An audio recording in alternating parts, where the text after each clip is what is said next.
Vous utilisez peut-être 10 applications par jour. Messages, Instagram, PayPal, Uber, Google Maps. 10 apps pour 10 fonctions. Mais en Chine, il n'y en a qu'une. Une seule. Et elle contrôle tout. Silence. WeChat. Vous en avez peut-être entendu parler. Vaguement. Comme une sorte de WhatsApp chinois. Mais c'est là que vous vous trompez. Complètement. Parce que WeChat n'est pas une application de messagerie. WeChat est un écosystème. Un système d'exploitation. Une société parallèle. Et si vous restez jusqu'à la fin, vous comprendrez que ce que la Chine a construit avec WeChat, c'est bien plus qu'un outil pratique. C'est un modèle de contrôle total. Un rêve pour certains. Un cauchemar pour d'autres. D'ailleurs, si vous voulez comprendre comment la technologie redessine nos vies, abonnez-vous maintenant. Parce que cette histoire, elle va vous faire réaliser à quel point votre téléphone pourrait devenir bien plus puissant.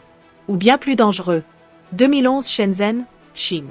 Tencent, déjà géant du web chinois, lance WeChat. À l'origine, c'est simple. Une app de messagerie. Pour concurrencer QQ, leur propre service vieillissant. Pour rivaliser avec les nouveaux entrants. WhatsApp, Line, KakaoTalk. Au début, rien de révolutionnaire. Messages texte, messages vocaux, photos, le classique. Mais Alan Zhang, le créateur de WeChat, a une vision. Une vision que personne d'autre n'a à l'époque. Il ne veut pas créer une app. Il veut créer un portail. Une plateforme où tout se passe. Où tout converge. Où l'utilisateur n'a plus besoin de sortir. Et il va y arriver. 2013, WeChat ajoute les paiements mobiles. WeChat Pay. Et là, tout bascule. Parce que ce n'est pas juste un ajout de fonctionnalité. C'est une transformation radicale. WeChat ne sert plus seulement à parler. Elle sert à payer. À transférer de l'argent. Entre amis. En un clic. Sans banque. Sans intermédiaire. Juste un QR code. Et en Chine, ça prend. Immédiatement. Massivement. Parce qu'en Chine, les cartes bancaires n'ont jamais vraiment décollé. Les espèces, oui. Mais les cartes, pas vraiment.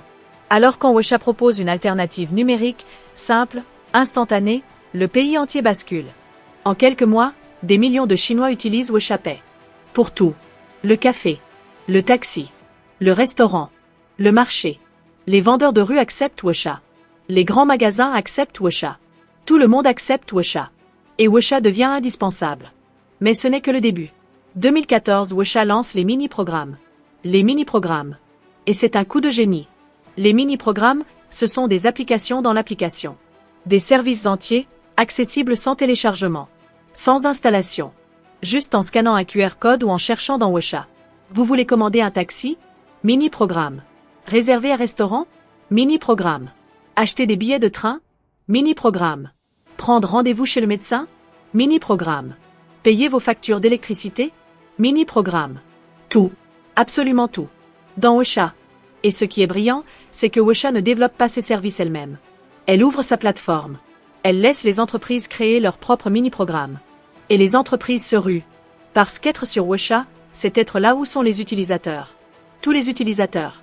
En 2023, il y a plus de 4 millions de mini-programmes sur WeChat. 4 millions.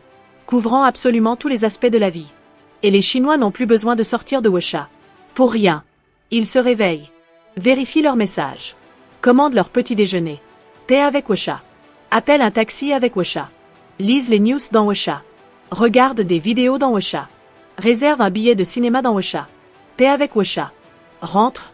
Commandent à manger. WeChat. Paient leurs factures. WeChat. Discutent avec leurs amis. WeChat. Toute la journée. Tout passe par là. WeChat n'est plus une app. C'est une couche. Une interface. Entre vous et le monde. Et c'est exactement ça qui la rend si puissante. Si indispensable. Si dangereuse. Parce que WeChat sait tout. Elle sait où vous êtes. Ce que vous achetez. À qui vous parlez. Ce que vous lisez. Ce que vous regardez. Combien vous gagnez. Combien vous dépensez. Vos habitudes. Vos goûts. Vos relations. Vos opinions. Tout. Et toutes ces données, elles sont collectées. Stockées. Analysées. Par Tencent, l'entreprise derrière WeChat. Et par extension, par le gouvernement chinois. Parce qu'en Chine, il n'y a pas de séparation nette entre les entreprises tech et l'État. Les données sont accessibles. Légalement. Officiellement. C'est écrit dans la loi. Alors WeChat devient un outil de surveillance. Pas dans l'ombre. Ouvertement. Les autorités chinoises utilisent WeChat pour surveiller. Pour contrôler. Pour censurer. Vous postez quelque chose de sensible? Ça disparaît. Automatiquement. Vous parlez de sujets interdits? Tiananmen, Tibet, Xinjiang. Vos messages sont bloqués. Ou pire, signalés. WeChat n'est pas neutre. Elle est un prolongement du système. Un outil de gouvernance. Un instrument de contrôle social. Et les Chinois le savent. Ils l'acceptent. Parce qu'ils n'ont pas le choix. Parce que WeChat est trop pratique. Trop intégré. Trop essentiel. Sans WeChat, vous ne pouvez pas vivre en Chine. Littéralement. Vous ne pouvez pas payer. Vous ne pouvez pas communiquer. Vous ne pouvez pas accéder aux services. Vous êtes exclu. Invisible. C'est ça, le génie terrifiant de WeChat. Elle a rendu la société chinoise dépendante. Totalement. Volontairement. Mais attendez. Il y a plus. Parce que WeChat n'est pas juste une app de paiement et de messagerie. Elle est devenue un hub administratif. Vous voulez accéder à vos dossiers médicaux? WeChat. Prendre rendez-vous à l'hôpital? WeChat. Déclarer vos impôts? WeChat. Renouveler votre permis de conduire? WeChat. Vous inscrire à l'université? WeChat. Voter dans certaines consultations locales? WeChat. Le gouvernement chinois a intégré ses services publics dans WeChat. Parce que c'est efficace. Parce que ça simplifie. Parce que ça centralise. Et parce que ça permet de tout tracer. Chaque interaction avec l'administration passe par WeChat. Chaque démarche laisse une empreinte. Chaque citoyen devient transparent. Et cette transparence, elle nourrit autre chose. Quelque chose de plus inquiétant encore. Le système de crédit social. Vous en avez peut-être entendu parler. Ce système où le gouvernement chinois note ses citoyens. En fonction de leur comportement. De leurs actions. De leur conformité. Vous payez vos factures à temps? Point. Vous aidez une personne âgée? Point. Vous respectez les feux rouges? Point. Mais vous fraudez dans le métro? Moins de points. Vous insultez quelqu'un en ligne? Moins de points. Vous critiquez le gouvernement? Beaucoup moins de points. Et selon votre score, vous avez accès, ou pas, à certains services, à certains droits, à certaines opportunités. Score trop bas? Vous ne pouvez pas prendre l'avion. Pas acheter de billets de train rapide. Pas inscrire votre enfant dans certaines écoles. Pas obtenir un prêt. Et devinez quoi? WeChat alimente ce système. Avec toutes les données qu'elle collecte. Vos paiements. Vos déplacements. Vos interactions sociales. Tout est analysé. Tout est noté. WeChat est devenu le carburant du crédit social. Et ça, c'est terrifiant. D'ailleurs, si vous commencez à réaliser l'ampleur de ce contrôle, likez cette vidéo. Parce qu'on n'a pas encore parlé du reste du monde. Parce que WeChat ne reste pas en Chine. Elle s'exporte. Partout où il y a des Chinois. Des diasporas. Des communautés. WeChat suit. Aux États-Unis. En Europe. En Afrique. En Amérique latine. Des millions de personnes, d'origine chinoise ou non, utilisent WeChat. Pour communiquer avec la Chine. Pour faire des affaires. Pour rester connectés. Et toutes ces données, elles passent par les serveurs de Tencent. En Chine. Soumises aux lois chinoises.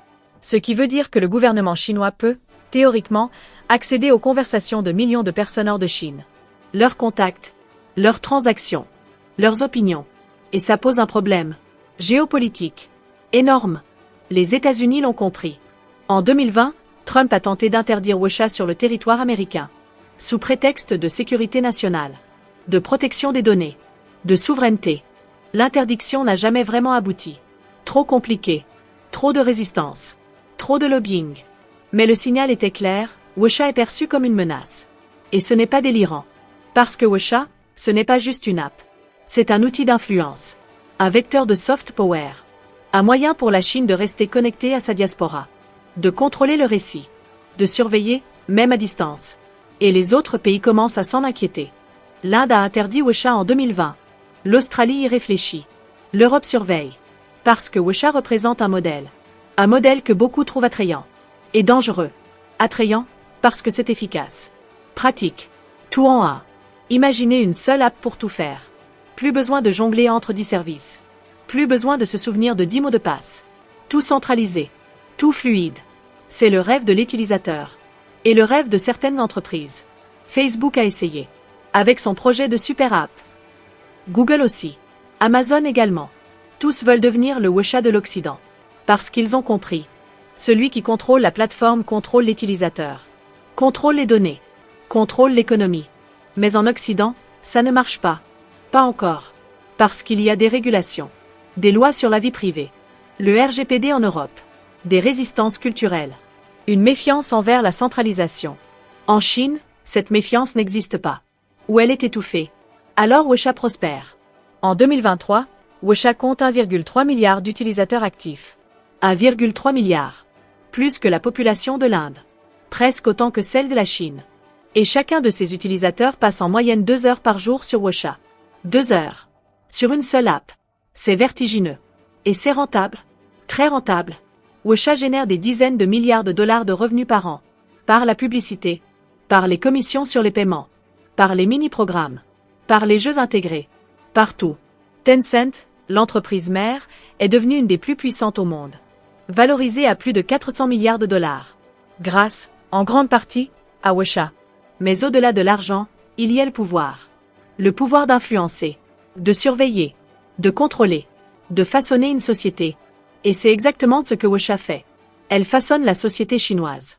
Elle définit comment les gens communiquent, comment ils consomment, comment ils interagissent avec l'État, comment ils existent, numériquement. WeChat n'est pas un outil neutre. Elle est une infrastructure, sociale, économique, politique. Et cette infrastructure, elle est entre les mains d'une entreprise. Et d'un État. Alors voilà la vérité. WeChat est une révolution. Technologique, oui. Mais surtout sociale. Elle a montré qu'il était possible de tout centraliser. Tout simplifier. Tout contrôler. Et ça fascine. Ça inspire. Ça inquiète. Parce que WeChat pose une question fondamentale. Jusqu'où sommes-nous prêts à aller pour la commodité? Combien de contrôles sommes-nous prêts à accepter en échange de simplicité? En Chine, la réponse est claire. Le compromis a été fait. La commodité a gagné. Le contrôle est accepté. Mais en Occident, la question reste ouverte. Pour l'instant. Parce que les modèles évoluent. Les mentalités aussi. Et ce qui semble impensable aujourd'hui pourrait devenir normal demain. Alors la prochaine fois que vous ouvrez 10 applications différentes pour faire 10 choses différentes, pensez à WeChat.